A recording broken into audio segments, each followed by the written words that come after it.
Subscribe कीजिए smart take channel को और बाजू के बेल आइकन को क्लिक कीजिए लेटेस्ट टेक्नोलॉजी वीडियोज सबसे पहले देखने के लिए। सो हाय फ्रेंड्स, स्वागत है आपका हमारे यूट्यूब चैनल स्मार्ट टेक पर। सो आज का video interesting on topic before buying a laptop watch this. So आज का वीडियो होने वाला इंटरेस्टिंग क्योंकि इसमें हम बताने वाले हैं कि लैपटॉप लेने से पहले क्या क्या चीज़ें जानना ज़रूरी है जिससे आप ले सकते हैं एक बढ़िया लैपटॉप आपके लिए। तो बस यही है आज के वीडियो में, तो करते हैं वीडियो को शुरू।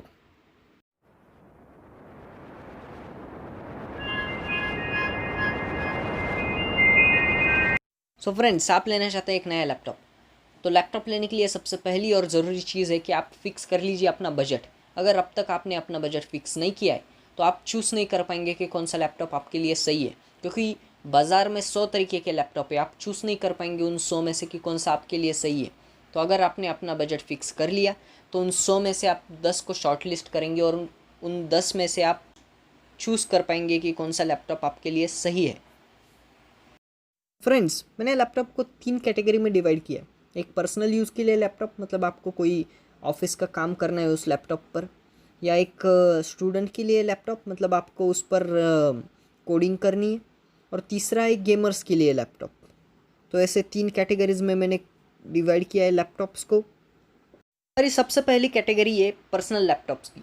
पर्सनल लैपटॉप को आप ऑफिस में लेकर जाने वाले, तो इसलिए वो लैपटॉप थिन एंड लाइट होना चाहिए, क्योंकि आप उसे ट्रैवल करेंगे और कैरी करेंगे तो वो ज़्यादा भारी नहीं होना चाहिए। इसलिए आप फर्स्ट प्रेफरेंस दीजिए थिन एंड लाइट लैपटॉप को। उसके बाद वो लैपटॉप होना चाहिए मैक्सिमम 14 इंचेस का। अगर 14 इंच से ज़्यादा है तो वो आप बैग में नहीं रख पाएंगे और उसे कैरी करने में मुश्किल खड़ी होंगी।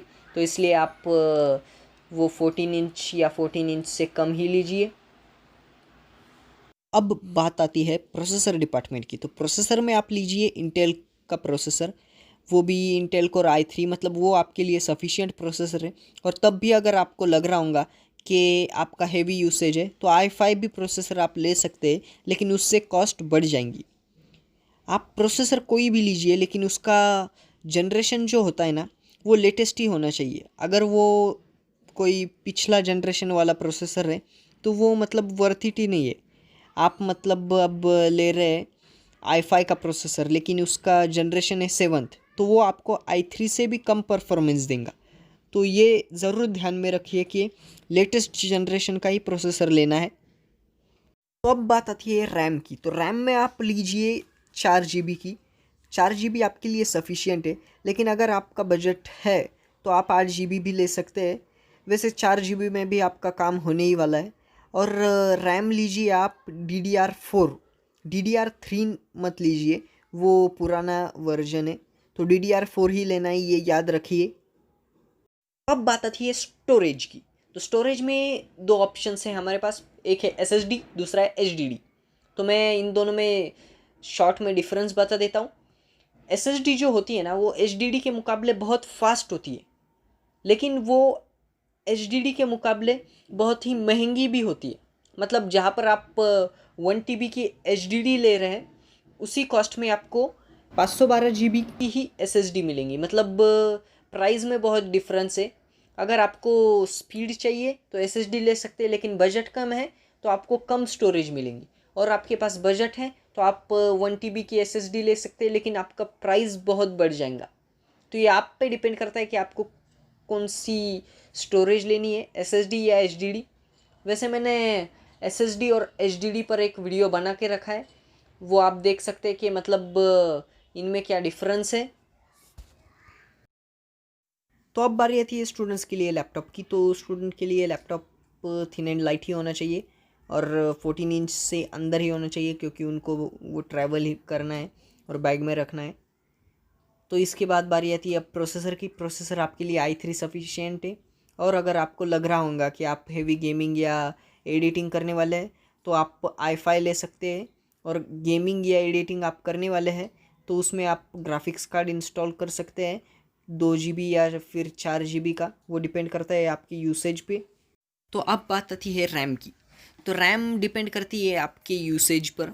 मतलब 4 GB आपके लिए सफिशियंट है, लेकिन आपका यूसेज अगर ज़्यादा है तो आप 8 GB ले सकते हैं, लेकिन इससे आपकी कॉस्ट बढ़ जाएंगी। और रैम DDR4 ही लीजिए, DDR3 मत लीजिए। तो अब बात आती है स्टोरेज की। स्टोरेज जैसा कि मैंने पहले बताया, स्टोरेज डिपेंड करती है आप पर, मतलब आपका बजट क्या है और आपका यूसेज क्या है, उसके अकॉर्डिंग HDD या SSD, तो ये आप पे डिपेंड करता है कि कौन सी आपके लिए सही है। तो अब बारी आती है गेमर्स के लिए लैपटॉप की। गेमर्स का जो लैपटॉप होता है तो वो 14 इंच से ज़्यादा ही होना चाहिए, मतलब 14 इंच से कम नहीं होना चाहिए, तो फील नहीं आएंगे वो आपको गेम खेलने की। और वो लैपटॉप थिन एंड लाइट हो या ना हो वो फ़र्क नहीं पड़ता। उसमें प्रोसेसर जो होता है वो i5 से आगे की का प्रोसेसर होना चाहिए, मतलब i5 i7 या i9, वो डिपेंड करता है आपके बजट पर और यूसेज पर। और वो 10 जनरेशन का ही होना चाहिए, लेटेस्ट जनरेशन कौन सी भी हो वो। आज के वीडियो में बस इतना ही। चैनल को कर दीजिए सब्सक्राइब, वीडियो को कर दीजिए लाइक शेयर, और कमेंट बॉक्स में बताइए कि मैं अगला वीडियो बनाऊँ किस टॉपिक पर। So thanks for watching my video.